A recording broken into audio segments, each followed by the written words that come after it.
Welcome, 'tis the season. Oh, yes, 'tis the season, the holiday season. And what a better time than now to discuss your favorite Christmas-themed television episodes and or specials.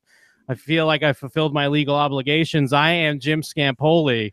What a better time indeed. I am Jacob Burrows. Welcome to our Christmas holiday special, where we talk about our specials, episodes that have got a place in our hearts, our top 5 list of best TV episodes. I guess the line is kind of blurry because I'm sure there's some on your list that are kind of like not quite a TV show. I have one that's like, well, it's definitely a special, but is it part of a TV show? It's Yes. part of a series. And I wasn't quite sure where to draw the line, but I got 5 good ones, and I hope you have the same. Well, yes. I mean, I feel like, let me look at my list real quick. For the most part, outside of one, they're all part of a series. Now, Hey, guess what? We might have the same one. I almost, because I didn't want to fall into that trap, even though I could probably easily just do this and it would be all one-off TV specials. But I guess to me, those would still count because it's not like they played in a theater at first. They were TV. So it True. still counts, right? It's still a TV special. Yeah, it shows what I know. Yeah. I do have a confession to make. I do have 2 lists. And the first is the official one. And the second one could reasonably be called the honorable mentions list, but I have chosen to call it the shadow dimension list because in a different world, those would be on my list. A world where I did not follow my heart, where I put in what I thought should be on the list. That is my shadow dimension list. You're one of those guys that's like, okay, let's see, top 5 movies. All right, number 3, the Lord of the Rings trilogy. Let's see, number 2, the Matrix trilogy.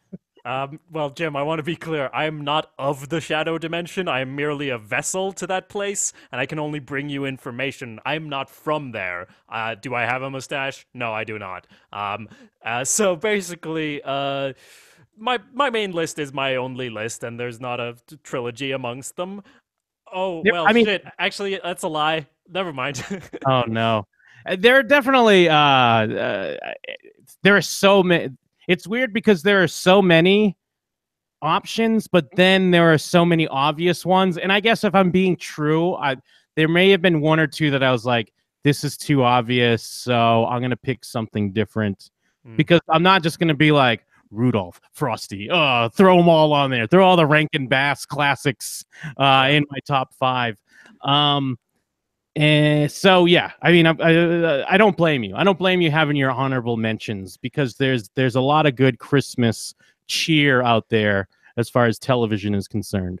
There's also an important thing where we are from different cultural backgrounds, and all Yes. those things that you mentioned are things I've seen referenced on The Simpsons. I've seen them on the fucking every TV show ever that I've seen, but I haven't actually seen those specials because they don't show them here. So Christmas, I mean, it's a bit when we talked about Halloween specials too, but Christmas more than anything is a holiday about nostalgia where you want everything to be the same as it always has been. You take in like, let's establish this and have it come over and over and over, and it's going to be great.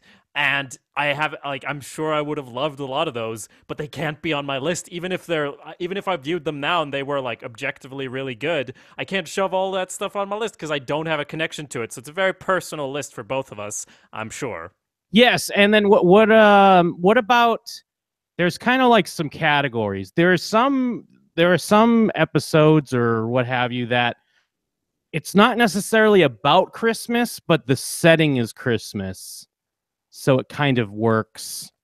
Yeah, Although, I mean, I felt like those are definitely allowed on our list, but they are kind of, for me, I want a good Christmas episode I agree. that touches on it. So I haven't got any of those on my list because there were some I watched like, this is a good episode, but like, and it's Christmas, but it doesn't give me the warmth tingles. So yeah. Well, I have one on my list that it's still pretty Christmassy, but it's not necessarily, the miracle or spirit of Christmas.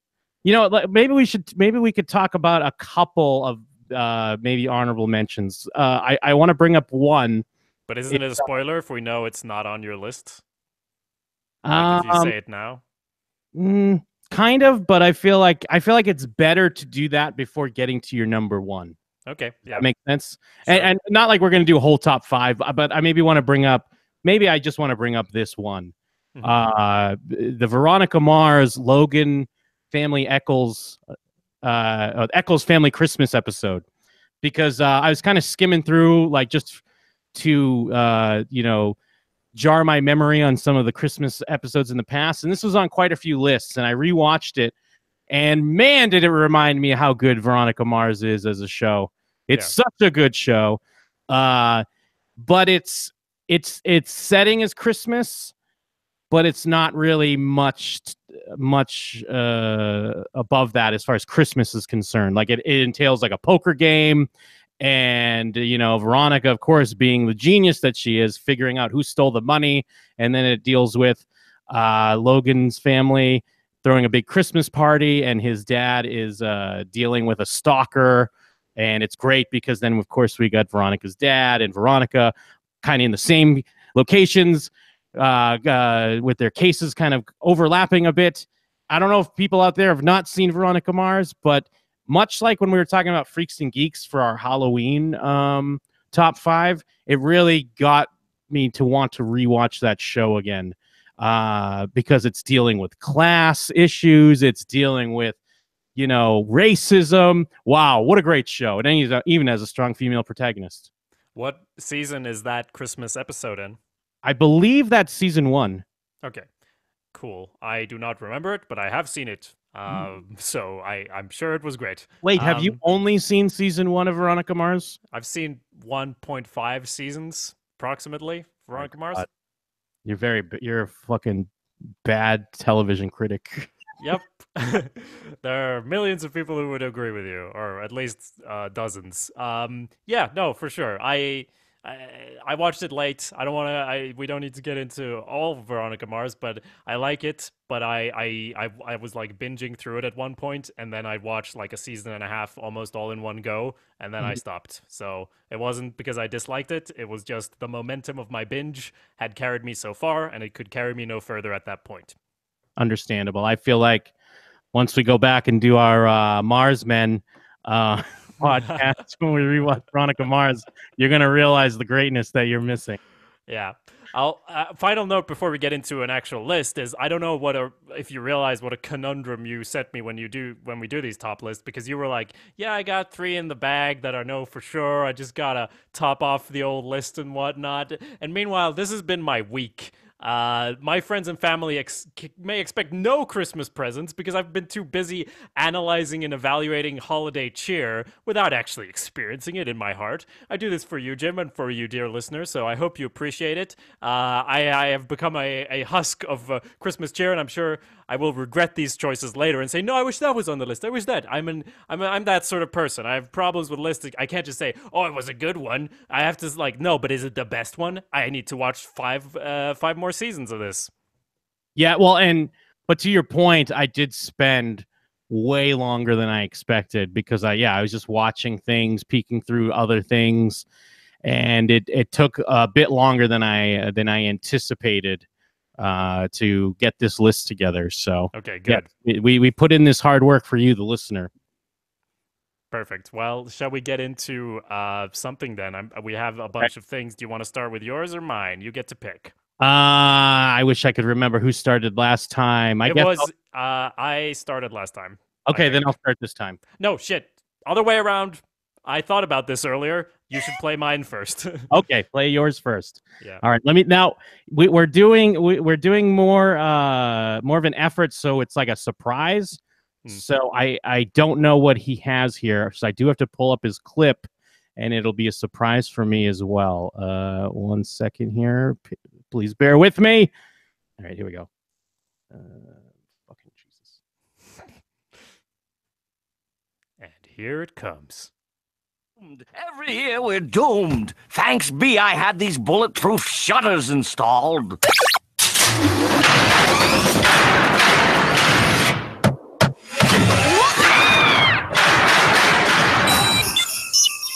Bring it on, Santa! That bloodthirsty cadaver junkie can't touch us as long as we're not stupid enough to leave this building. Aha!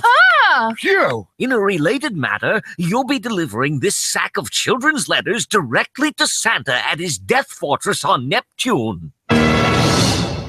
Yes, my number 5 is indeed Futurama Season 4, Episode 2, A Tale of Two Santas. Now, Jim, I know you're not a Futurama head, correct? No, I love Futurama.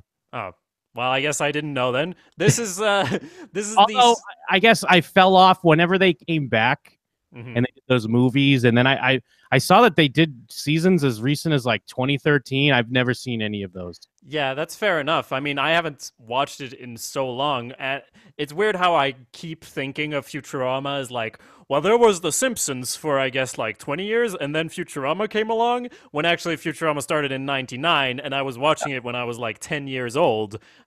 So I actually, like, I watched several Christmas specials from them and realized, oh, this is actually like in the back of my brain. This is the same part. Like, I watched this as I was discovering what Pokemon was. I was also watching Futurama, so it is ingrained. They call it Xmas in the show because it's the future. And I mean, I just thought that was how you said it in English, because this is where I get my information from TV shows. So I thought Xmas was a thing that was said ever, and it's not, I suppose, right? Well, the thing is, I guess in my due diligence, I did not watch this. This is the second, well, or maybe it's not more than the second, but it's the second Xmas special for Futurama. I did watch the first one where they kind of introduce Xmas. Yeah, me too. But then, like, I kind of had my list together, so by then, when I was kind of double checking, I was like, so I didn't rewatch this one. So maybe that's my bad. The first one I almost had. It was so close to being in my top 5, but it did not make it. But it made me laugh a lot rewatching it. There's a lot of great moments. Yeah, it's nice, but when I watched the first one, I was kind of like, oh, is this what it was? And then when I watched this, I was like, no, this is the part of Futurama I remember more. I think this is the episode I had on VHS, like, I recorded everything on VHS tapes, and I watched this one over and over, and season 2 was so early that I hadn't been doing that. And I also like this one better than the season 2 one that introduces it, and also because it is more Christmas related, even though, I mean, for those who don't know, this is in the future where they programmed a robotic Santa to fix the Santa issue and give presents, but they did it wrong, and he judges everyone as naughty and then goes murdering. Yeah, he murders everyone. Too high, so yeah, his standards were programmed too high. So everyone's naughty. I do have to give a quick shout out for people that have seen the first Xmas special. There's a dumb scene in it that made me laugh, where Hermes is going bobsledding, and it's just an obvious dumb takeoff Cool Runnings. Yes. And then but then when he goes to go, he just it's like a hover bobsled, and he just tips upside down, and then Zoidberg just pushes him down the hill or whatever. Then they all fall down the hill. It's great stuff. Yeah, he tips upside down like slowly as well, which I liked on the hover bobsled. Till we do our Futurama Fellas podcast and rewatch Futurama. We realized, I mean, we're upping our branding. It can't all be shows which, you know, as long as we can make some sort of pun or just get men in there, we're down to do a whole podcast on it. But yeah, in this Christmas episode, they go to Neptune, the home of Santa, and meet the Neptunians, who are like Willy Wonka's Oompa Loompas, except it turns out, no, they're just small because we're malnourished and, you know, we beaten up by Santa. And then they neutralize Santa and they make Bender the new robot Santa, but then they torture the it's so weird because they like whip and torture the elves, quote unquote, into making toys for everyone and then go to try to hand them out. But they're not, like, these characters aren't good people, I realize watching this. They're not. And then what happens is Bender eventually gets arrested, and there's this whole court sequence. They have to go get the real Santa back. And I don't know. I mean, similar to Veronica Mars, it just made me want to watch this stuff over again. And it has actually got the Christmas spirit. In the end, they're all huddled together in fear of the death-bringing robotic Santa, which is such a nice take or twist or whatever for them to do. And it's actually got Christmas feeling in it after all. So I actually really liked it. Tale of Two Santas. No, that's awesome. And I mean, I will say, even just watching that first one, If you look in my library, I have like a bunch of Futurama now because I'm kind of with you. I kind of want to, at the very least, it's a show I want to revisit as like something I have on even in the background because there's so many classic jokes that I forgot about. What a great show. Great. Quick correction before we move on. I said season 4, episode 2. No idea why. It's season 3, episode 3. But No. that's it for my number 5. I think you're not. I'm going to save you on this because weirdly enough, there's different there's different breakdowns on Futurama. Oh, yeah. I don't know if it has to do with depending on the DVD release or depending on how it was aired on TV. But I ran into that same thing when I was looking for these episodes. And some people have it listed in season 3, and some people have it listed season 4. I just want you to follow me around, and whenever I make a mistake, just make that up. Like, I know it's Nope. true in this case, but... Nope, you didn't make a mistake. Perfect. So what's your number 5, Jim? Let me pull up mine. I'm going to fix this in a moment so they're closer and easier to pull up. But yeah, well, now, we did so much to obfuscate who was who and who picked what, so this is our fault. Okay, and away we go. That's wonderful. Let's get back to the magic journey and wrap up. Some of us have women to sleep with. You guys hear that? Humbugs. Humbugs? Yeah, a whole swarm of them. See? Everyone stay perfectly sincere. Humbugs are attracted to sarcasm. Wow. Somewhere out there, Tim Burton just got a boner. Jeff, don't be sarcastic. Oh, are they on me now? Oh, no. Eating him alive? If only he could find the power to not be a smug douche. No, can do. I'm just a horrible guy. Guess I'll have to go get laid. Yes, Community. Community. What the hell's the name of that episode? I don't have the title written down. It's Abed's Uncontrollable Christmas. Yes. Now, I have to wonder, is that, even though I guess it could be a spoiler, but the episode's brought up, is that on your list? It's on my list. Okay. We don't have to say where yet, but I just assumed it probably was. But yes, rewatching this, because I didn't have the Community Halloween, any of the Halloween episodes on my list for Halloween, but going back to Christmas, it's such a great Community take on Christmas. And the weird thing is, though, and given this is I haven't rewatched a ton of their episodes, but when I first put it on, there's this aura of like, oh, we get it, meta. Like I rolled my eyes a bit, and it's not really Community's fault. It's kind of like Community was doing that thing a while back, and now it seems like a lot more things are doing that thing. So it feels, I guess, repetitive now. Yes. I think that it's like when you open up Abed's Uncontrollable Christmas, you're like, fucking, we get it. You're puppets, God. And that's not technically Community's fault, but it's kind of Community season 4, 5, 6's fault, which aren't like bad through and through, but they had this concept where each episode was so high concept, and at some point, when you watched a lot of those and not all of them were as good, you kind of started thinking, oh my God, okay, good, paintball, great. But then when you go back and you watch this one, it's like, oh shit, no, they did it over and over because it was so great and they nailed it sometimes so fucking hard. Yep. And they've actually got 3 Christmas specials, and I watched all of them, and I think they're all really good. But Abed's Uncontrollable Christmas, where they, if you're listening, maybe you didn't get that in the audio medium, but they are in fact stop motion animated. So when an episode starts and they're just stop motion animated, it's like, fucking such a Community thing to do. But then we're being jaded fucks because we forget that no, it was fucking forever ago that they made this, and it's still great, and it still holds up, and it still is about Christmas in a meta way that's not annoying somehow. It actually makes a good point at the end of like the plot is Abed searching for the meaning of Christmas on planet Abed in his mind in a therapy session, but it's stop motion adventure, and he finds I'm not going to spoil it, but he finds obviously in the end that it's whatever we put into it is the meaning of Christmas. So, and it's about trauma as well in a way, and emotions that are real. It's really good. It's a really good episode. Yes, yeah, like I'm right there with you, because even when I started it, I was almost thinking like, all right, maybe I could just turn this off, go on to the next. go on to the next thing because yeah, it's that it's not the show's fault, but it's such a shame that yeah, you get that point of like, oh, all right. And yeah, it is kind of later Community's fault, and then even just kind of it seems like other things now it's all about being meta and whatever.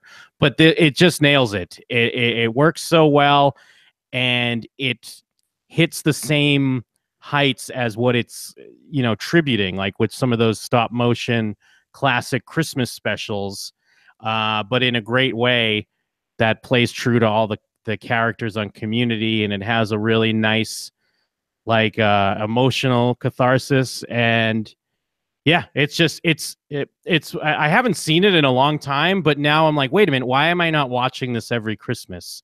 Yeah. And I guess to be fair, like maybe I did take shortcuts a bit because I didn't watch the other Community Christmas ones. I kind of reread the synopses and I was like, oh yeah, I remember this episode. Maybe it would have helped better if I watched them, but I wasn't going to have like, and then number 4 Community and number 3 Community again. So I was just like, it's not getting better than this. This is going to my top 5. Let's do this. Well, we can have a further discussion on that in a moment. Oh no! Oh no! No. Well, what was I going to say? Yeah, that it's, I mean, there's an episode in season 4 of Community where they're puppets, and I don't need to rewatch it because I remember that it's not good. I know it's not good. And they were just fucking puppets just because they were like, hey, this is what Community is, right? They're puppets in an episode, right? And like that was when Dan Harmon was fired and everything. So yeah, it was dark days. But then you go back to this and you're like, oh yeah, this is why people still work with Dan Harmon, even though he's impossible to work with notoriously. Yeah, so great episode. We'll get maybe some more words on it in a moment, but I guess we should move on to number 4 of my list. You're number 4, correct? Yes. Must be something wrong. Oh no, it's not working. Oh God. No. Hold on. Let me just pull it up. I'll pull it up a different way. Yeah. We had the same issue when I was doing Charlie Brown for Halloween, by the way. Is there some sort of protection in fucking? Is there some sort of Charles Scholl's estate? Yeah. But yeah, okay. Let me get it here. There must be something wrong with me, Linus. Christmas is coming, but I'm not happy. I don't feel the way I'm supposed to feel. I just don't understand Christmas, I guess. I like getting presents and sending Christmas cards and decorating trees and all that, but I'm still not happy. I always end up feeling depressed. Charlie Brown, you're the only person I know who can take a wonderful season like Christmas and turn it into a problem. Maybe Lucy's right. Of all the Charlie Browns in the world, you're the Charlie Browniest. Yes, that's right. Charlie Brown is number 4 on my list. And I'm not going to ask. I'm just going to say this is also on your list, correct? Yeah. And it's what I mentioned earlier, that this is not something I watched every year of my life at Christmas. In fact, I vaguely remember watching it at some point, maybe, or in a dream, but then I watched it the other day, and that's what I was saying, like, all these different specials, if I watched them now, there's no way they'd make it on my list. Guess what? Charlie Brown Christmas is so good, even if you watch it for the first time, that it's on my list. And it makes me sad for Sweden and what we watch every Christmas, which we'll get into in a moment, but what we watch every Christmas is terrible. But more on that in a second. Charlie Brown, really good episode. I read a lot of the comics. We called them Snoopy comics, not Peanuts, but whatever. I read a lot of those. Like, I'm invested in the characters as such, but they never showed it on TV. I was limited by what was on, so I never watched this. Watched it yesterday, and it's really good, Jim. Dude, it's so fucking good. The music is so good. I listened to the soundtrack or the Vincent Guardi trio, what have you, every year. And it's like, we like to think that people in the past are dumb shits. You know, we like to feel like we're way more evolved and more intelligent.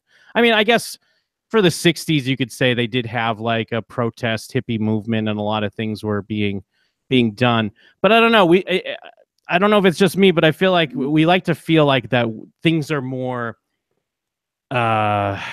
evolved now, I guess, as far as intelligence is concerned. But when you watch this, it's a cartoon made for kids, but it's got a depressing aura about Christmas. And they're even talking about like Lucy's playing like a therapist, and they're talking about security blankets and stuff like that. And you like to think that no, we only now got more intelligent. Now, cartoons for kids now are smart, like not like before. But when you watch this, I mean, there's a reason why it's timeless, but it's also not.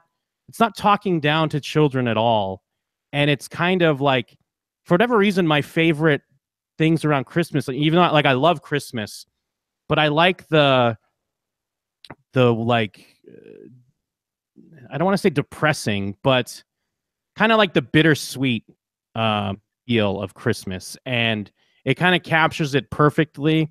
I know there's more of like a religious slant to it. I mean, which is fine. I mean, it is Christmas, like it's not outrageous, but even not being like a super religious person, like just the spirituality of it and like the spirit of Christmas. Like I mean, I don't know of Christmas specials before this. I don't know. I didn't really research if this is like the first one, but there's a reason why almost every Christmas thing, in a way, you can draw like the family tree back to the Charlie Brown Christmas special. It's so fucking good. Yeah. I went on the Wikipedia to get some cultural context as I was watching it or afterwards, and read about how it was written over a period of a few weeks and animated on like a really tight budget in just 6 months. And in casting the characters, the producers hired child actors, which, is still not common now for, getting a voice of a kid. And it and then the soundtrack, of course, is also super unorthodox with the jazz piano stuff. And there's no laugh track. Every show then had a laugh track that they made. And the tone, the pacing, and everything. And like you said, we like to think like, now we've understood that Christmas is commercialized, bleh. And this is from 1965, and the first lines are like, why am I so depressed at Christmas? Like, and the running joke of like, is it commercial or spiritual? What is the meaning of Christmas? It's the same plot as the Community episode from 2009 or 10 that we talked about a moment ago, where he's searching for the meaning of Christmas. And there's, I mean, obviously 2 different answers to it, but the execution is so good. And I was watching it, and I watched this animation, and there's lots of it where there's no sound effects, where there should be sound effects logically, but almost like the small budget or whatever that they made it on made it more pure and made it about the script and about just the feeling and the music and sitting in a moment rather than like fucking action, bang, bang, bang. Like there's when they're skating around on the lake, it's not like zoop, zoop, zoop, blah, blah, blah. Like it's just a smooth song while all this stuff is happening. And also the children's voices, I don't know, it just makes it so timeless, and that's why it still works. Yes, yeah, and it's weird because I kind of never really noticed the sound effect thing, but just a few days ago, a friend of ours, Jeff, had mentioned that too when he rewatched it. And when I was rewatching it, I was kind of picking up on that. And yeah, it just never hit me, but it works so well too, because I feel like if there was a lot more Foley work, it would kind of take away from the music. Yeah. And the music's building like such a perfect vibe for what's going on. It's just great stuff. So good. And I mean, also on the budget issue, famously in my mind, when you watch a Charlie Brown cartoon, it's like loops, and then they cut to different parts of the loop of them dancing or whatever. But it works, and also making me feel even better about where we are today. Because as I said, we're like, oh, we get it now, blah, we're much better. But on the other hand, we're actually able to make this. You could make this. If you wanted to animate this, you could. Right now with the tools we have, which is more of an uplifting side to it, because it's so small and minimal. You can take this and learn from it and make something similar. You won't have it shown on TV every year, but like you have so great tools now to do creative stuff that you had to get the Coca-Cola company involved even to make just this in the 60s, and now you got it all at your fingertips. So that's great. Yeah. Shall we get your number 4? Yes. Let me pull it up here. Let's see what we got.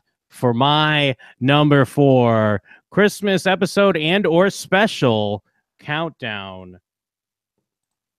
And suddenly there was with the angel a multitude of the heavenly host praising God and saying, Glory to God in the highest, and on earth peace, goodwill toward men.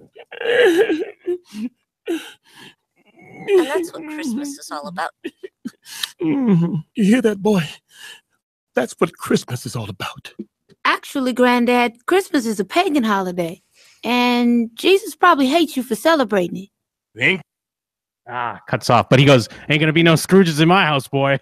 One of my favorite lines, and it's a really nice tie-in because this is the Boondocks Christmas episode, and it has a lot of, I mean, it's clearly a take on Charlie Brown's Christmas, but at the same time, even though it's like kind of putting it on its head a bit, you can feel that there's a lot of reverence and kind of love towards the Charlie Brown Christmas special. But this one has to do with Huey is in charge of making the Christmas play, and he is using it to, like, because he ends up going off into the spiel that we see everyone do on their Facebook every Christmas season now about true origins of Christmas.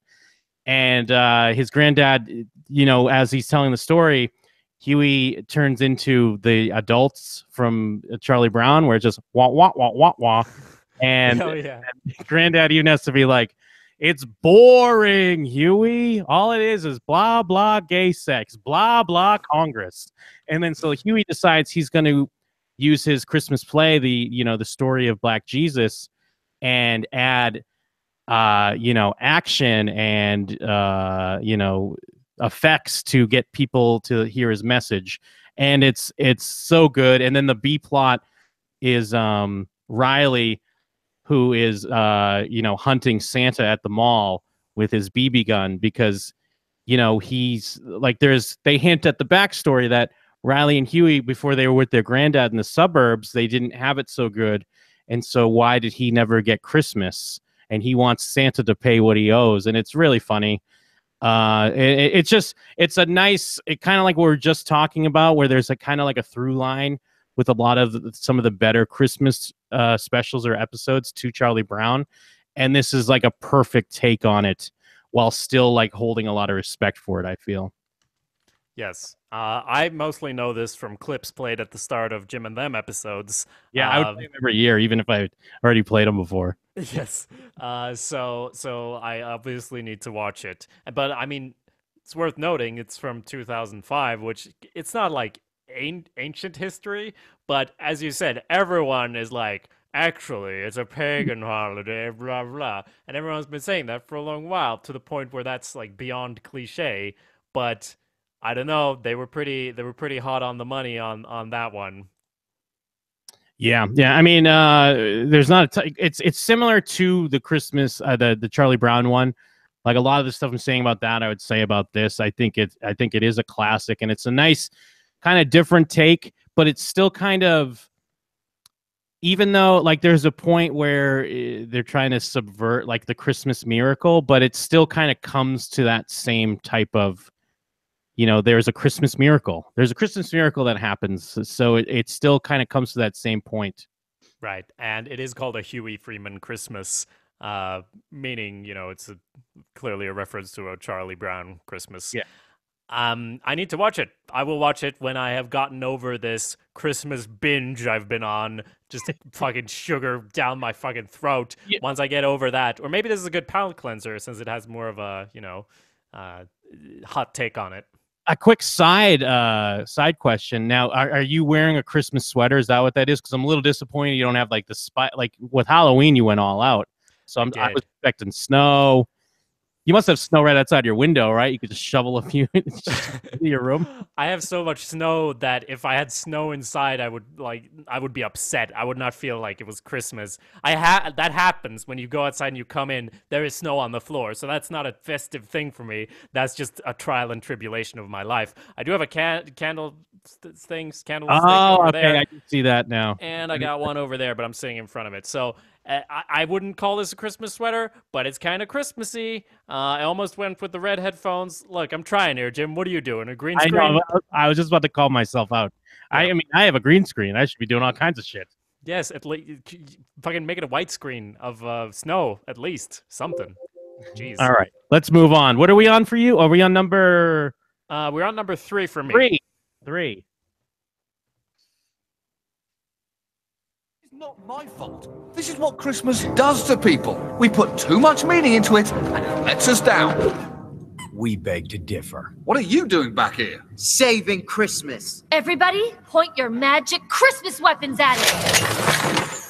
Oh, brother, this is ridiculous. You are enabling a delusion. The delusion you're trying to cure is called Christmas, Duncan. It's the crazy notion that the longest, coldest, darkest nights can be the warmest and brightest. Yeah, and when we all agree to support each other in that insanity, something even crazier happens. It becomes true. Works every year, like clockwork. Try telling that to your catatonic friend. I got a better idea. Why don't we sing it? Wait, what? Yeah, let's not go overboard. Will you two commit to something for a change? Let's sing it. Yeah, let's sing. Can we sing while we blow Duncan away? Absolutely. You start, Britta. Christmas time is a time to sing. That's what Christmas is for. Christmas can even be a Hanukkah thing. That's what Christmas is for. And for a huge percentage of this God-fearing planet is about the birth of Jesus Christ. For the rest of us, it's still a good time to remember that it's good to be nice. Music and cookies and liquor and cream. That's what Christmas is for. Video games for 2 straight weeks. That's what Christmas is for. Hanging out with the people you love. Saying I love you.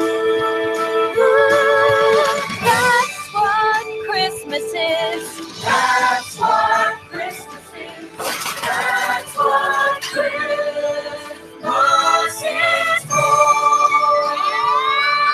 Christmas pterodactyl. All right, I'm leaving. Initiate self-destruct. Don't you think that's a little bit...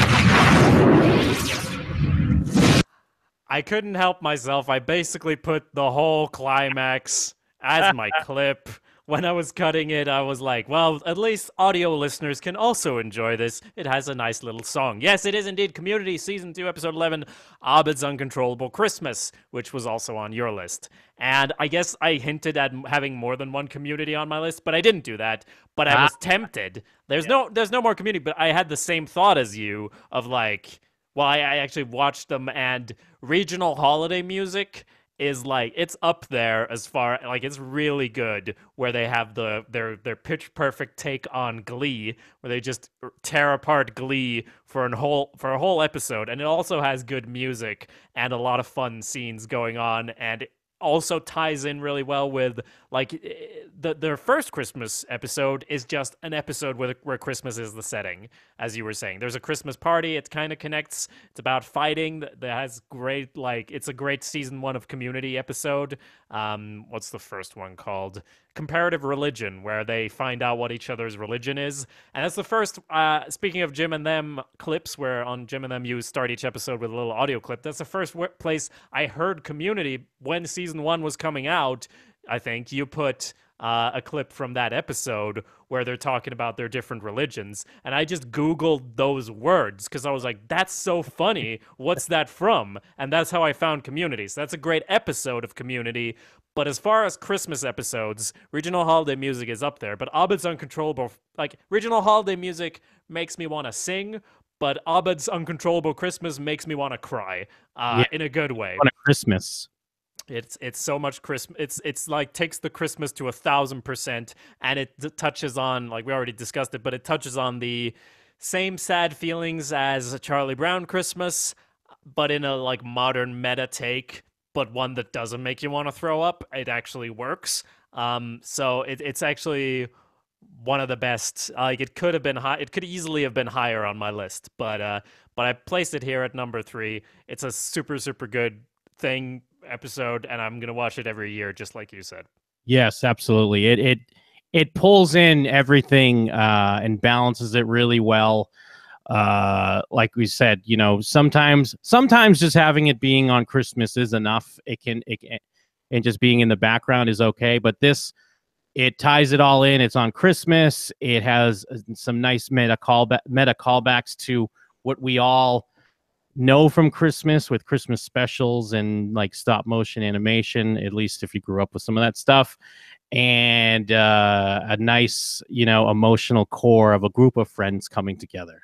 What's better than that? Yeah, absolutely. Everyone go watch it.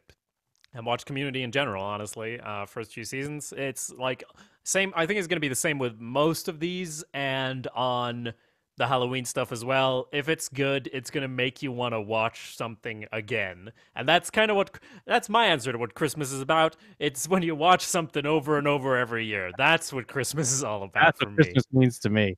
Yeah. All right, let me get to my number 3, which, I mean, I guess maybe a controversial choice, but let's just get on to it. All right. Boring.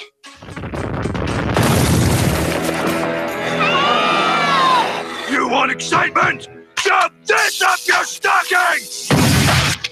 Whoa!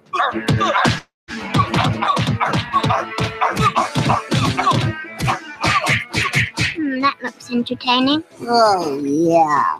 So tell your folks, buy me, Bonestorm, or go to hell! Buy me, Bonestorm, or go to hell! Bart?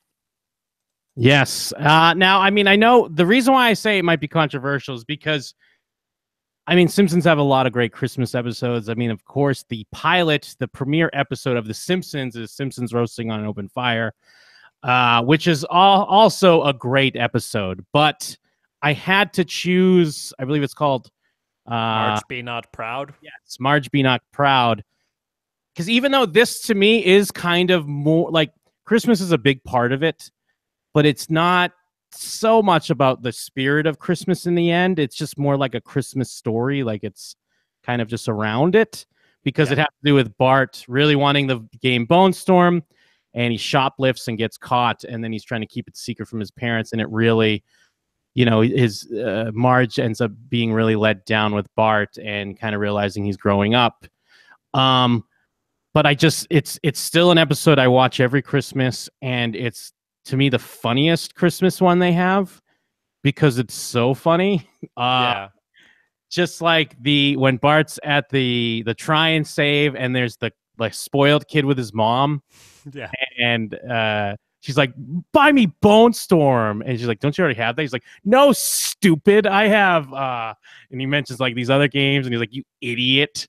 And then it's like, buy me 2, because I'm not sharing. It's so funny. And then when the video game characters are telling Bart to steal, and when he switches the tape in the answering machine, and it's hello mudda, hello fada. Oh my God, there's so many funny parts in this episode. I love it so much.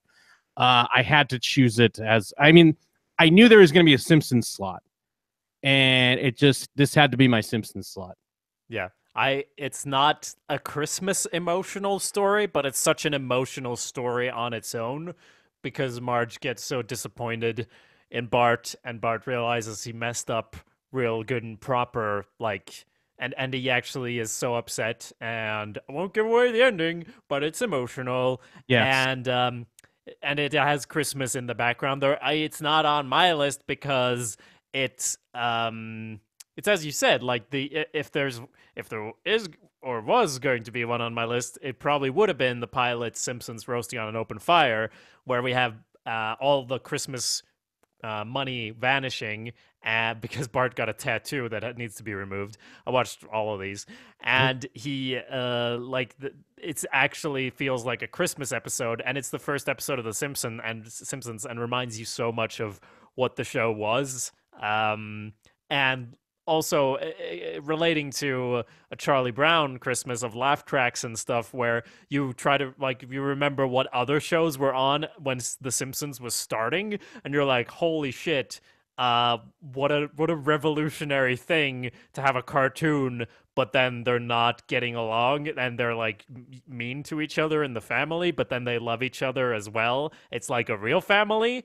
That's why I would or potentially have picked Simpsons Roasting on an Open Fire as far as Simpsons episodes for my list. But I totally get it because Marge Be Not Proud is such a great episode as well.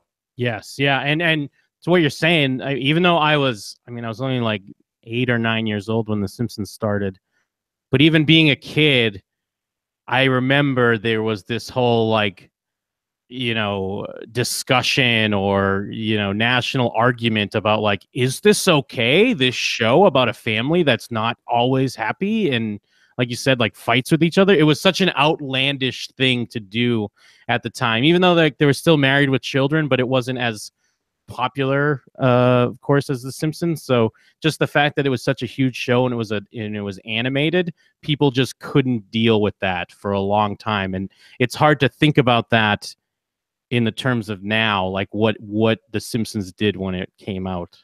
Yeah, and I think Married with Children as well. Like, as you said, it was an animated. It had all the trappings of a regular sitcom, and it was kind of subverting stuff, but, kind of, it still had a laugh track. It wasn't, well, it was, like, critical, but of other shows at the time, because it was presenting a different face of it on it.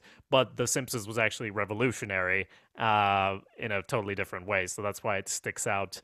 Anything else you wanted to say on Marge Be Not Proud? No, I think that's good. So we'll move on to your number 2. That's correct. My number 2. But does that mean you killed the mountain lion? It's dead.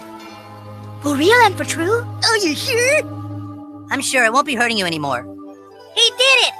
Now our Critter Christmas can finally happen! Hail Satan! Hail Satan! Wait, what? You've done us a huge favor, Stanny. Without the mountain lion around, Lady Porcupine can give birth to the Antichrist. Yay! Wait, the Antichrist? You said she was giving birth to your savior. Yes, to the son of our Lord, Satan, the Prince of Darkness. But I thought you meant the son of God. Well, think about it. You really think God would have sex with a porcupine? No way! Only Satan, Prince of Darkness, and King of all evil would do that! Yay! This is calls for celebration. Let's sacrifice rabbit and eat his flesh. Yay! Sacrifice me to the devil! Yay! Yay! Yes, my number 2 is South Park Season 8, Episode 14, A Woodland Critter Christmas. I think we like meta stuff a lot. Like, we shit on it sometimes and say everything's meta now, but this is the best South Park Christmas special there is, and all of it is told in a sort of Christmas rhyme, and it's kind of like there's a narrator voice that talks about the boy in the red poofball hat, but Stan, who is the main character in this little story, can hear the narrator, and the narrator's trying to get him to do stuff that he doesn't want, and this is like, I don't know, a number of years before Stranger Than Fiction made that a movie. I'm not going to say it's revolutionary in the same way, but it's the best South Park Christmas special because of this twist that happens and how it all goes completely off the rails, starting from a really sweet Christmas story, and then these woodland critters are worshiping the devil and need to find a host body for the Antichrist, and Stan is trying to stop it, all within the framework of a Christmas rhyming story, Dr. Seuss style. It's a really good episode. No, yeah, it's really great. I didn't recently rewatch it. It was on because I made a list of a bunch of stuff, but once I was very confident in my top 5, I was like, I like, because I've seen it, so I and it was definitely a potential. And South Park does have some good. I mean, even like Mr. Hanky, which kind of got played out more from like people than the show. Like they have a lot of classic Christmas stuff. And yeah, this was gonna be my go-to, but I do have to rewatch it again. I did watch this and a couple of other, like Red Sleigh Down is also a really great South Park Christmas episode. That's the one where Cartman really wants a toy, but he has his accountant go over everything naughty and nice he's done and realizes he needs to like cure AIDS and cancer, and then he'll still owe Santa like 10 presents. So he goes and basically tries to bring Christmas to the people of Iraq. and goes to Santa and gets him to fly to Iraq, where he gets shot down and Santa's getting tortured, and the boys need to find a way to save him. So they go and find Jesus, who's of course a character on South Park, and Jesus is like, I found a way, and then he opens and it's got like fucking huge guns and shit, and Jesus comes in guns blazing, killing all sorts of people, and then he dies, but he can reincarnate, so it's fine. And like it's kind of calls back to how South Park started, of like the first South Park thing ever made was a fight between Santa Claus and Jesus, which was, you know, this thing that was shared virally before the internet existed on VHS tapes around Hollywood and such. And that's a really super great episode, and I thought it was going to be the one on my list, but Woodland Critter Christmas is like such a perfect piece of animation in a way. Like it's so self-contained that you could watch it without having seen South Park, and it would make so much sense. Well, in its own twisted way. So it actually has like it actually brings you some Christmas feelings too, instead of just being hilarious. So that's why Woodland Critter Christmas is on here. Yeah, and I think you're right. Like we like the meta subversion if it has like if it still has hints that you get the feeling that there's love there as well, where it's kind of like, oh, I want to make something like that, but I can't make that because that's already been made and my sensibilities are a little bit different. So it's nice when someone gets it, but then they can make their own like weird version of it. I think that's always appreciated. Yes. And like a lot of people grew up on The Simpsons. I watched The Simpsons, but it actually aired here later than South Park. South Park was airing in the middle of the night.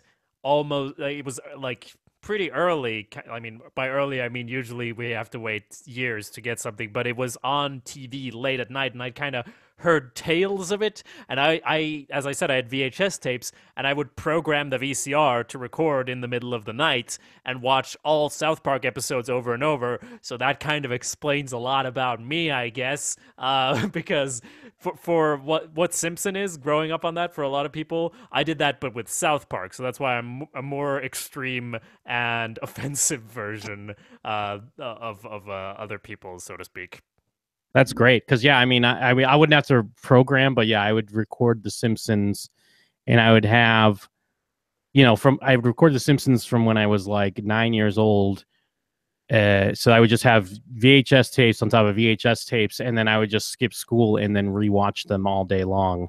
But it's weird because I was actually just thinking about this last night. For being so into The Simpsons, like I mean, especially those early years when I was growing up, and kind of feeling like I don't want to say expert, but like feel like I really know The Simpsons because I can quote and know a lot of episodes. There are probably more Simpsons episodes I haven't seen than I have seen. Yeah, just because it's been going on for so long. Like basically after like season 12 or 11 or whatever, I kind of haven't seen anything. So there are just hundreds of episodes I haven't seen. But hey, maybe one day in the old retirement home, I'll dust off the whatever version of Blu-ray there is and just, download it into my brain or whatever the fuck we'll do. Yeah. And I mean, as far as South Park, I definitely feel like I grew up with that show because I was watching it when I was way too young to be watching it. I went to see Bigger, Longer, and Uncut with my dad because I was like obviously not allowed to see that film. We have way more lax rules for that here in Sweden, but my dad was like, sure, why not? And we went and saw Bigger, Longer, and Uncut, a movie that's all about kids trying to sneak into a movie that they're not supposed to watch, but like, and all of that meta stuff also it like impregnated in my brain like a little antichrist, and like grew inside me. But South Park is also like, it grew over the years from being just poop jokes to being more of this sort of thing that we see in season 8, where it's actually commenting on itself and it's really smart while also being really dumb. And I guess that's the kind of comedy I like, where it's like, it seems really stupid on the surface, and then you go into it and it's actually really clever. And as far as Simpsons and South Park, I think Simpsons, it's understandable to not watch all of them because it's not the same people anymore after a certain point, Yeah. All the good writers went away, kind of. And with South Park, it's the same people. They've had ups and downs, but they've always been Like, it's always been Trey and Matt doing it. So, I mean, that said, there's really terrible episodes and terrible parts, but it's like, it's something I grew up with, and makes it even more natural for it to be on my list then, since it's all about nostalgia. Okay, so yeah, moving on now. This would be my number 2. Yes, you're number 2. Number 2. And away. You work with are people you were just thrown together with. You don't know them. It wasn't your choice. And yet you spend more time with them than you do your friends or your family. But probably all you've got in common is the fact that you walk around on the same bit of carpet for 8 hours a day. And so, obviously, when someone comes in who you have a connection with, yeah. And Dawn was a ray of sunshine in my life, and it meant a lot. But if I'm really being honest, I never really thought it would have a happy ending.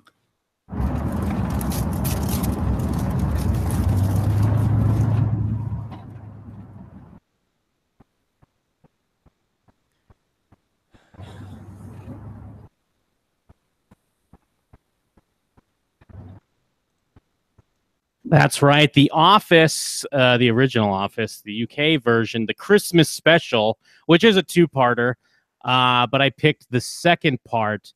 It can kind of be categorized as something that's mostly taking place on Christmas, but that's why I had to pick that scene, because Christmas is very important to what's happening and to like how it plays out with the characters. And rewatching it, like, it's so good. Like, I wanted to pick the scene where David Brent is drunk in his hotel room and he's making up this story of how his job is going to beg him to come back once they realize that Neil... It's going to cost you. Yes. This is going to cost you.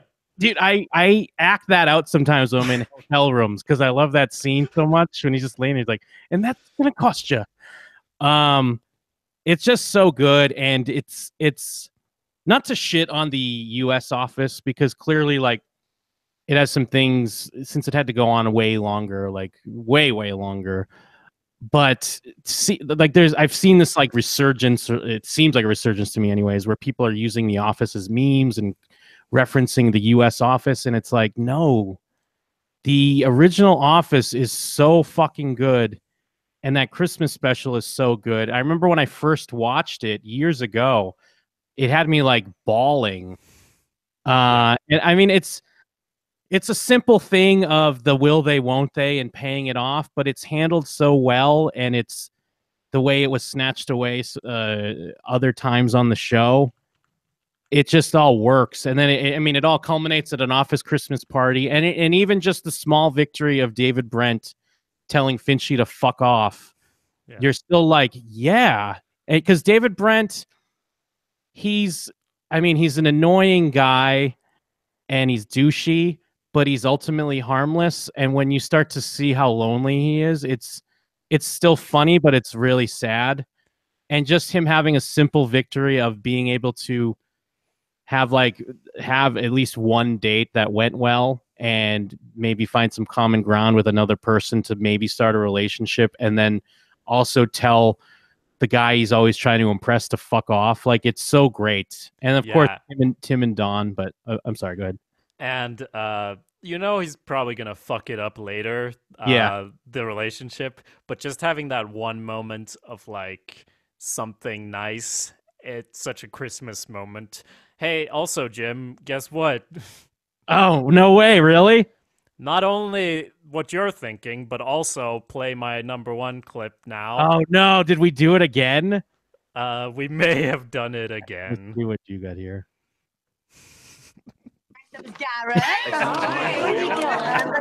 Very funny. Who got me that? No, don't tell Secret Santa, that's the point. Whoever it was, I specifically said I wanted vouchers, so annoying. Right, Dean, I think that's... The people you work with, you don't know them. It just shows that I was a little bit more, you spend more time with them than you do your friends or your family. Concerned about the length. But you'd think so, Jim. But actually, if you'll skip ahead, you'll notice that I cut out part of her opening the present so we can get the end of the monologue. Okay, so all right, yeah. We'll get the end of the monologue right here.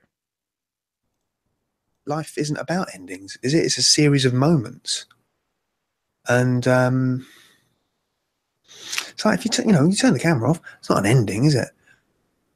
I'm still here. My life's not over. Come back here in 10 years. See how I'm doing then. Because I could be married with kids. You don't know. Life just goes on.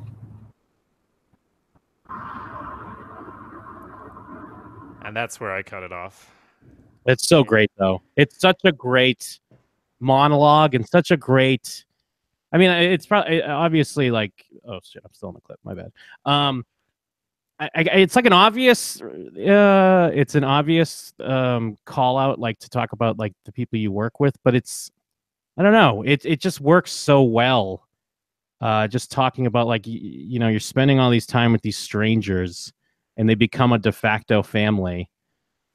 I don't know. I love it. It touches completely on what The Office is all about. Also, I mean, maybe I would have picked a different moment, except I didn't want to like spoil everything as well. Like I was fine with playing the end of Community because that's just a Community episode. But the thing you're not getting if you didn't watch The Office is that they made 2 seasons, and then a year later, or 2 years, I don't recall, but they made the Christmas special, which is the ending, which is kind of a UK thing to do, I guess. But this is the climax, not just of a really long Christmas special with 2 parts. I also picked part 2, obviously, because part 1 is funny, but it's like it's mostly depressing, and part 2 is the climax of all of The Office, and it's I don't know. It's my number 1 because The Office had such a big impact on me. I mean, as it did on so many people, including everyone who later watched the US The Office, which wouldn't exist without this, because it is better. I don't dislike the US The Office. Oh, sorry. What did you say? I'm sorry. I was just saying, like, because it's like it's responsible for Parks and Rec and even Modern Family to an extent. Like they cheat even more because it's like this documentary that isn't a documentary. Like they just use documentary intercuts with the show. Yeah. And it's clearly because of The Office. Not to say The Office was the first to do it, but there's a clear line from The Office to like a lot of modern stuff like that. The Christmas special is also really fun because it works as this is us a few years later. Like, this is us revisiting the same people in this world. And that's what he touches on there as well, as he says, like, if you turn the camera off, I'm still here. And I believe him, even though that was written down in a script, like, because he's such a great actor that we didn't know who the fuck that guy was, but we would learn. Like, people, like, even when I watch The Hobbit, not all of them, because why would you? But when I watch The Hobbit, and it's like, well, that's my boy. That's my boy that's Tim. That's Tim. Yep. Canterbury. Like that's him. And The Office is, I don't know. I watched the US The Office, a bit of it, and then later I accidentally saw a bit of the original, and I was like, I didn't know what show it was. I just saw a short clip of it, and I was like, what is this show? I must watch it immediately. I just caught a bit on TV, and I was like, oh, that's the original. Cool. I need to watch all of that now. And then since then, it's just affected everything I do, as it affected the whole cultural landscape. And as you said, will they, won't they? Such a simple thing to base everything on, but it's so good, though. It's so good. And then even just like little moments, like, it's so funny when David Brent brings his dog to the office and like he's just distracting everyone. But I still think Neil's being a dick, and I love when David's like, "Oh, what are you saying? He's barred too?" And he's like, "He is barred." And he's like taking it on animals, like.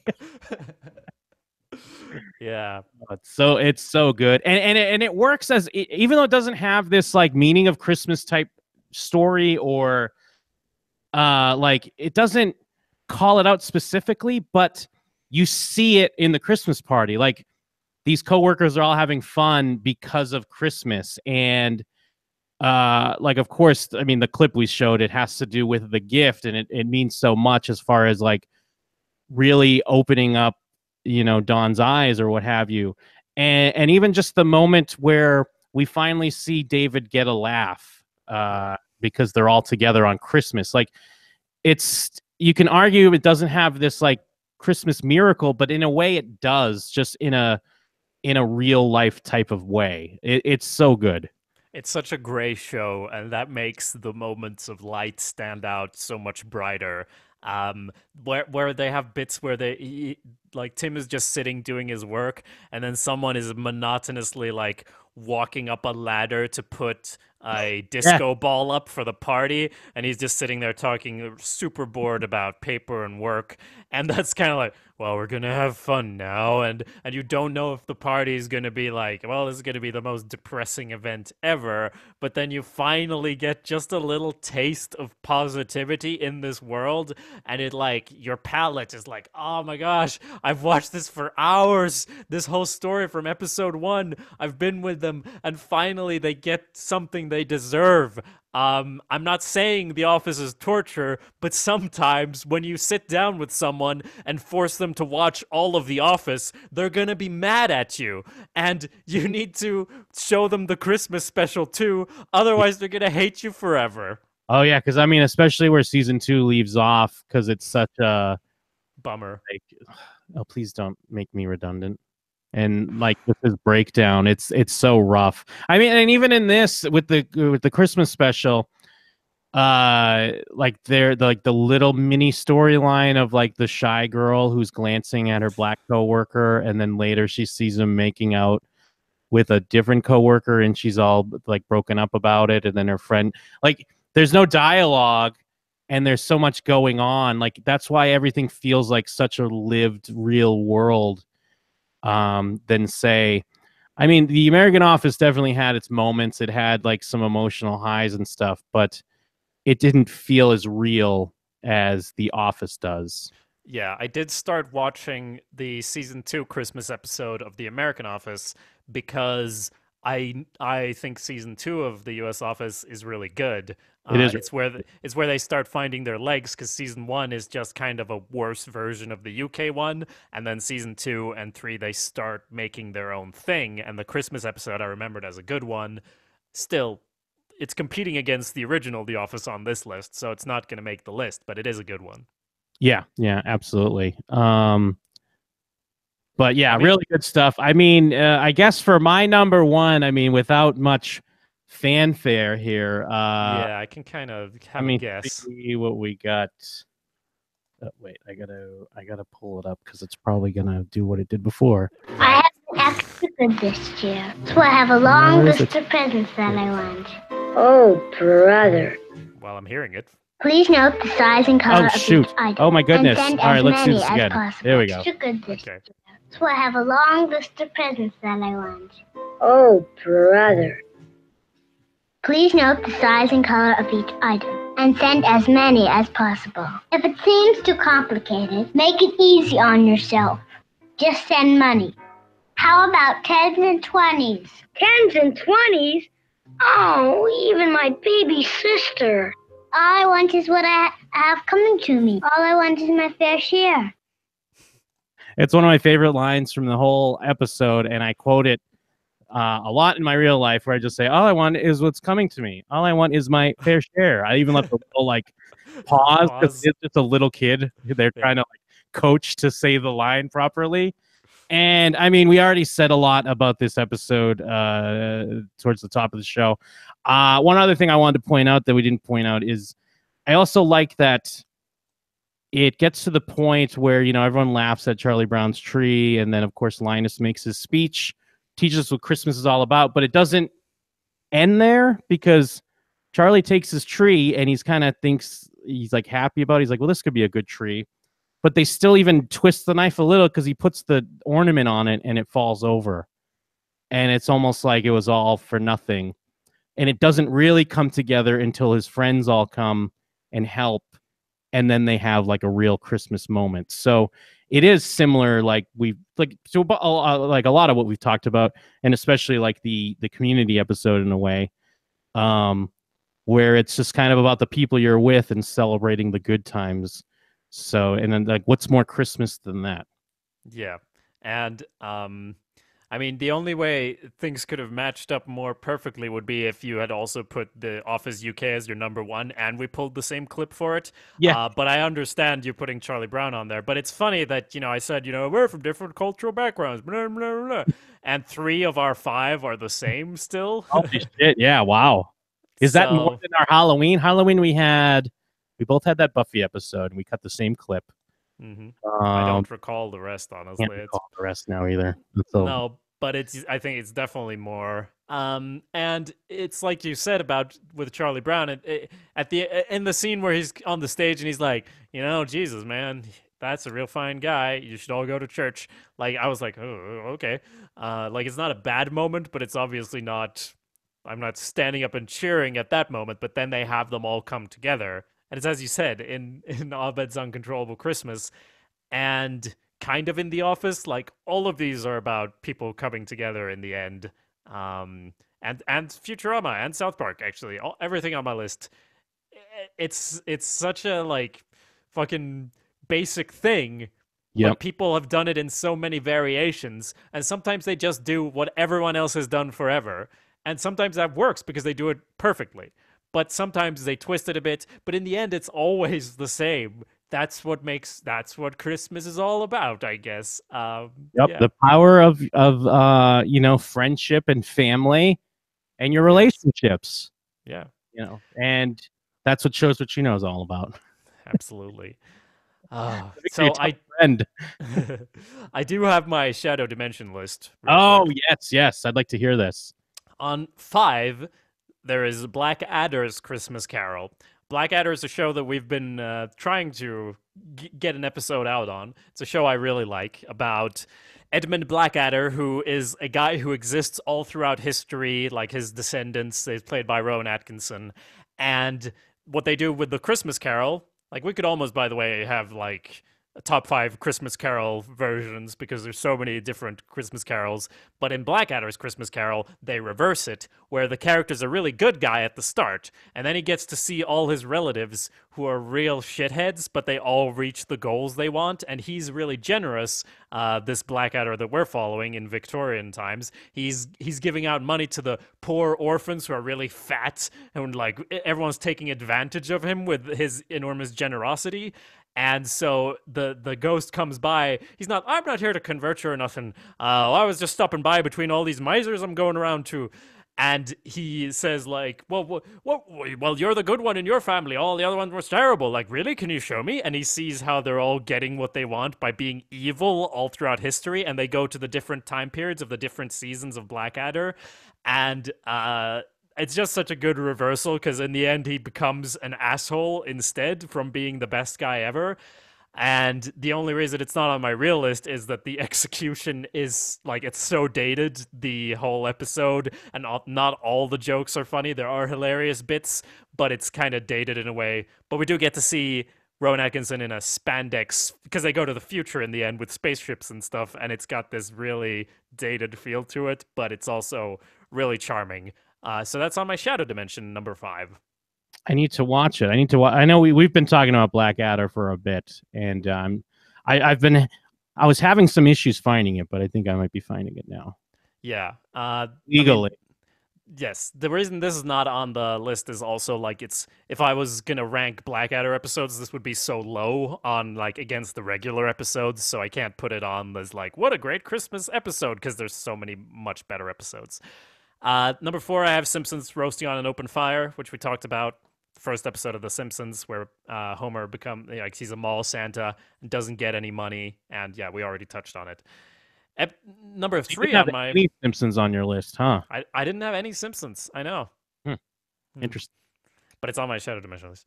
Scrubs season 1, episode 11. My own personal Jesus.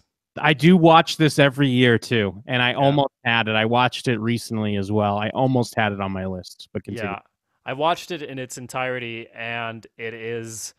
I mean, Scrubs season 1, when I was younger, it was like, that's the boring season. And then you rewatch it and you're like, oh, I was an idiot. Scrubs season 1 is the best season. And this is the one where Turk loses his faith and then he finds it again, and there's kind of a Christmas miracle.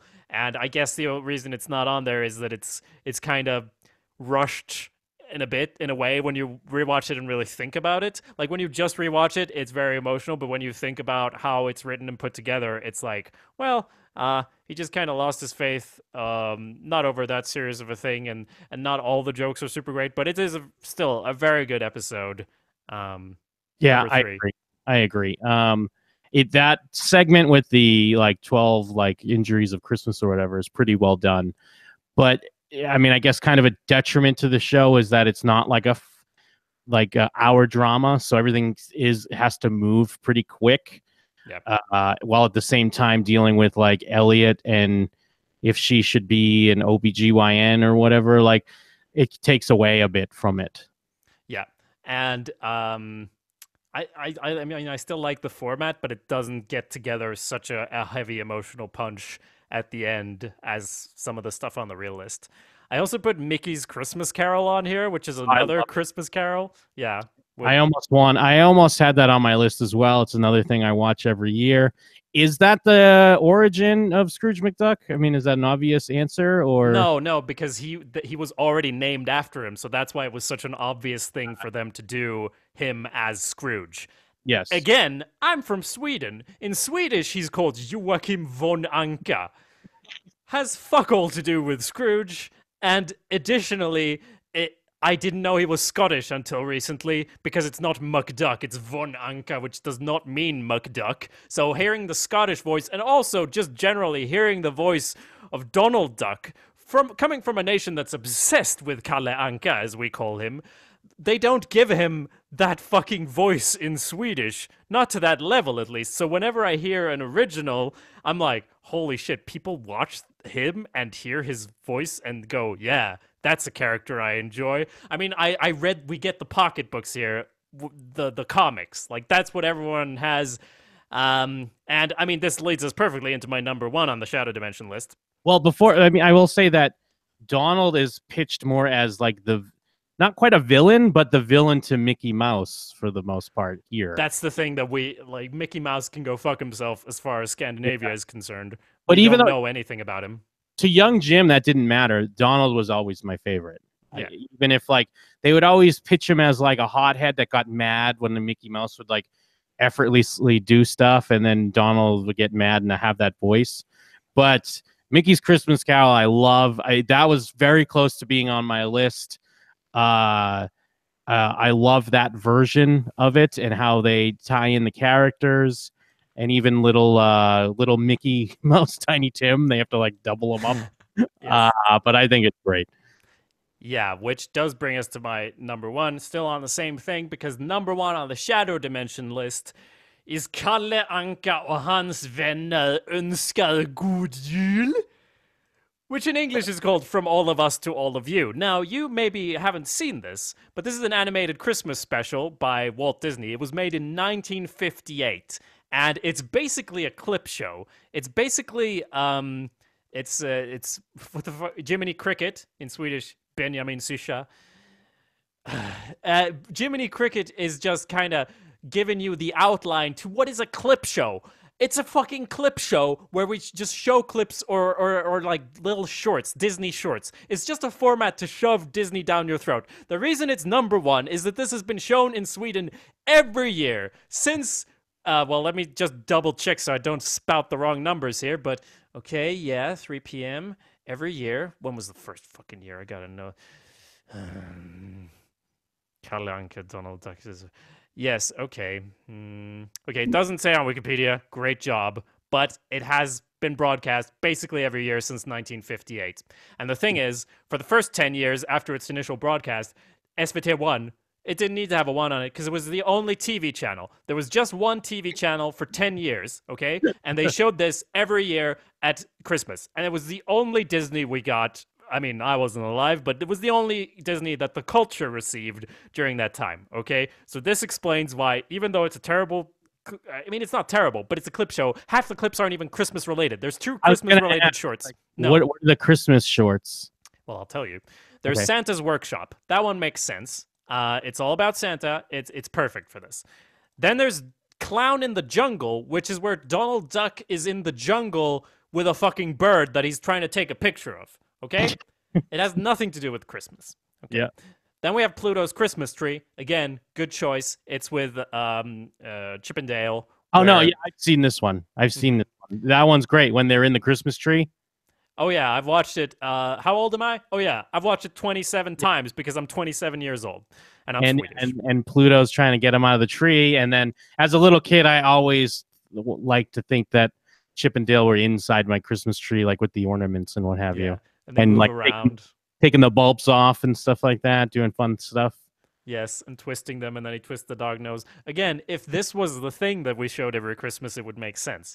Then there's Mickey's Trailer, which is where they go in a camping trailer on a vacation, Pluto and Mickey and who else? Oh, well, Donald Duck. They're in this camping, they're in a caravan that can transform in all sorts of weird ways.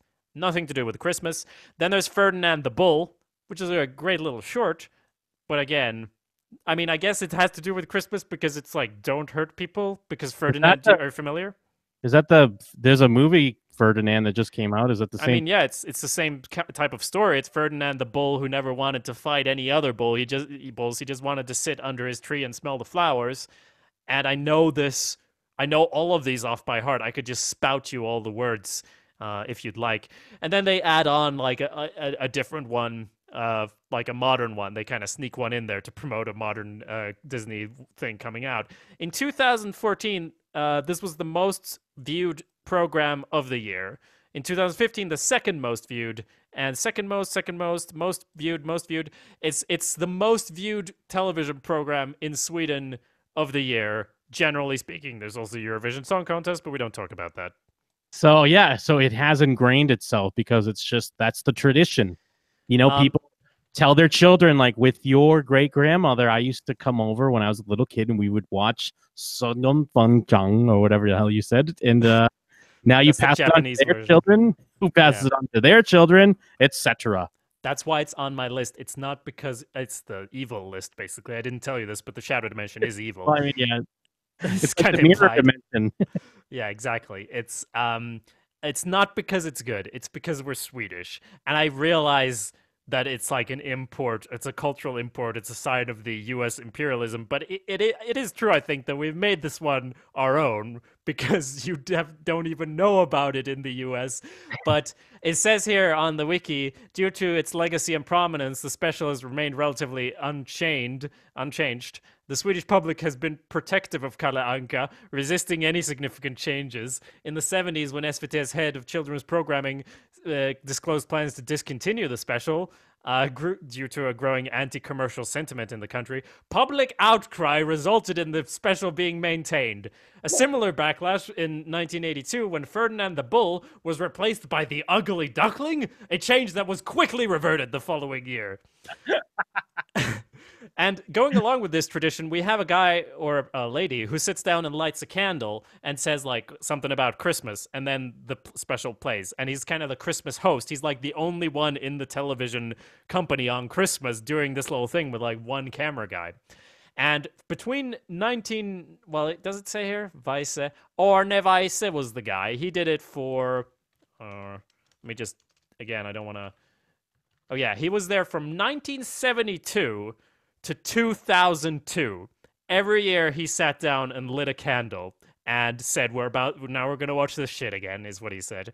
But I mean, he got progressively less interested in it, I think, because in 92 he planned to pre-record his hosting segment so he could spend Christmas with his family, but backed down after receiving criticism for breaking the tradition of hosting it live.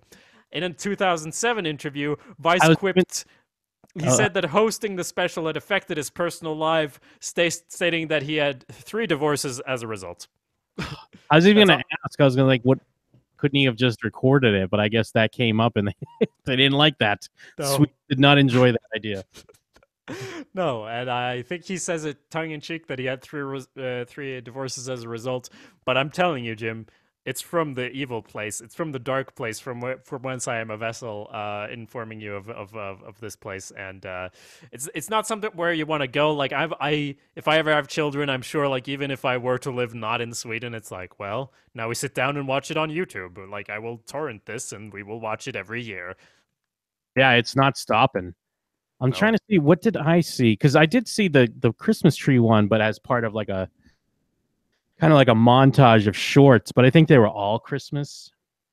Oh yeah, I mean that would have been better if they'd done that. It would have made sense. Oh yeah, Caesar in the chat. These Swedes and their Ching Chong language, absolutely. Yeah, it must have been there was the Walt Disney. You know what I think it was? Because it's listed here on Wikipedia, Walt Disney Christmas VHS. I'm pretty sure it had a bunch of Christmas shorts, and then it had Mickey's Christmas Carol on it, basically. That was like the finale. Again, Mickey's Christmas Carol is just so much better. If they showed that every year, that would have been good. That I could have had that on my number one, but I couldn't due to cultural obligation. Well, that's great though, because that's, like we said, that's something that you'll have for the rest of your life. That's a tradition. That's a thing. Or even if you randomly catch a glimpse of it, it'll remind you of Christmas. So it belongs on your shadow list. It does indeed. So, by the way, this is our Christmas special if you didn't notice, but we do talk about other TV shows at times, and if you have a certain show you would like us to check out, you could always leave us a review on iTunes where you tell us what show you'd like us to watch. For example, Phil For Real left this review saying, I greatly enjoy Shows What You Know for their honesty. They're not afraid to say when they do or do not like a show and why, so you really get to understand their points of view. I'd really appreciate it if they did an episode on ABC's Gallivant, possibly both seasons. They're fairly short, and it's signed P. Bates. Thank you, Phil. Yeah, very cool. We will check that out if we can find it, because Gallivant is a show I only watched a very tiny bit of, but I know people who like it, really, really like it, but there were so few of them that this show barely is available to find nowadays. But we will make an effort and get back to you on that one, Phil. Absolutely. And if you'd like us to recommend a show for us to check out and discuss and watch, please submit a review on iTunes and make a suggestion, and we are legally obligated to watch it and comment on it. That is true. I do want to leave you people, dear people, listeners, with two more Christmas specials that are worth checking out. And the first and most important one is the Jim and Them Christmas Special 3, which I almost put on my list but I couldn't, Jim. You understand. I understand. It's very good, though, and everyone needs to... You can just Google Jim and Them Christmas Special 3, and you'll find it. It's the point where, like, for a period of time, you were making Christmas specials or specials in general quite frequently, and then you kind of took a break and came back to it. That's more or less right. Yeah. And Christmas Special 3 is such a great one because you've got all the production chops of previous that you've built up, and you put it all to great use and make a really nice, tight Christmas Jim and Them thing. So everyone needs to check that out. Yeah, I do agree. Everyone does need to check that out. Thank you for recommending it. Yes, I'm also going to hawk my own wares, because if you go to awesomepedia.org/library34, you can find an episode 13, called Christmas Special. And this is the podcast I do where I read bad fan fiction. Sometimes it's good fan fiction, but mostly bad. And the Christmas Special is an episode where you can hear Cartman he's just given it to Kyle. He's given it to Kyle at this Christmas party, and you are not going to want to miss it. It's called Under the Mistletoe. A Christmas party at Stan's house brings a much-wanted reunion of two childhood enemies. And I put Christmas music on and everything, and I re-listened to it. I'm sure you've experienced this, Jim, that sometimes when you listen to something you did several years ago, you're like, oh my God, someone put a lot of work into this. Like, this is really good. Yeah. And that's why I feel confident recommending it to you, even though I made it, because it's got that certain something. It also has a short story with Orlando Bloom / Viggo Mortensen. Not the characters, it's the actors, and it's called Christmas Cookies. And that one's pretty well written, but it's hilarious and great. And then there's one where Bilbo is apparently the son of a dwarf, and they're going to see Gandalf, who's a sort of Christmas character. And again, this one's fairly well written. It's just very confusing because Bilbo is the son of a dwarf, and they're going to see Gandalf the wizard in the mole to find out why his dwarf father is not coming home for Christmas. So Again, the Christmas special at awesomepedia.org/library34. You may want to check it out, get some really interesting Christmas vibes, because I really selected those for these are all Christmas themed and appropriate seasonal shorts. Absolutely. I think there's a lot of great recommendations, a lot of things to really live up the holiday cheer over the next week or so. So you're welcome. Yes. And of course, I mean, the things on our list goes without saying. If you need some holiday cheer, injected straight into you. Or if you're in a sad state, like the thing that sometimes we feel like, oh, we get sad at Christmas and we're like, oh, we're so unique. And then we watch Charlie Brown and it's like, Charlie Brown was sad about Christmas in 1965. I'm going to be okay. Yeah. Everything's going to be all right. Yeah. So, yeah, I think that does it, huh? That does do it. Thank you all for checking in. Yes, and if you have any other comments or concerns, send them to showswhatyouknowshow@gmail.com. Make sure you're subscribed to the Shows What You Know YouTube and, of course, the podcast. Merry Christmas, everyone. Ho, ho, ho.